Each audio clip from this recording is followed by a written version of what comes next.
Greetings, welcome to our series of weekly devotionals. We're rolling right along this week through our look at the first 6 verses of Psalm 50, an introduction to God's speech of judgment rendered upon God's people. And I've mentioned at times that word judgment can be scary, and I know growing up for me in the Catholic Church, that was always a scary proposition to be judged by God, because in the religious environment of my upbringing, I think I remember it seemed as if we were always sort of encouraged, exhorted, taught to live with this level of perfection, to be perfect and holy, and to never commit any sins. And it was just this sort of bar that was too high to get over, this standard of behavior that one could never attain. And so I just constantly felt shame and felt guilt that I couldn't live up to the expectations of being a faithful person that were laid out for me.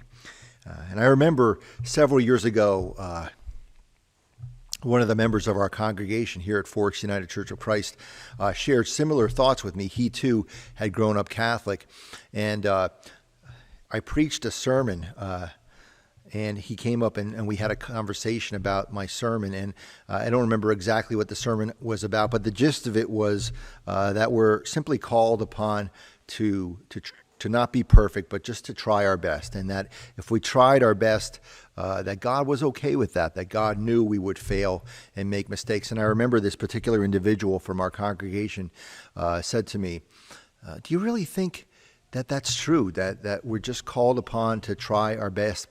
And I said, yes, I do. I really believe that.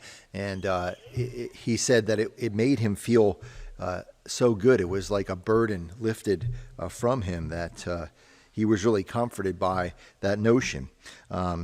Verse 5 of Psalm 50 reads, "Gather to me my faithful ones, who made a covenant with me by sacrifice." And one of the things we know about God is that God has made a covenant with God's people. And as we read through the scriptures, we learn that the people of God oftentimes and many times have not kept the covenant, have not lived up to their end of the bargain. But through it all, God does keep the covenant. God maintains God's promises, despite the fact that we sin and we fail and we make mistakes. God is faithful to us. And so, as Mother Teresa once said, we are not called to be perfect, only faithful.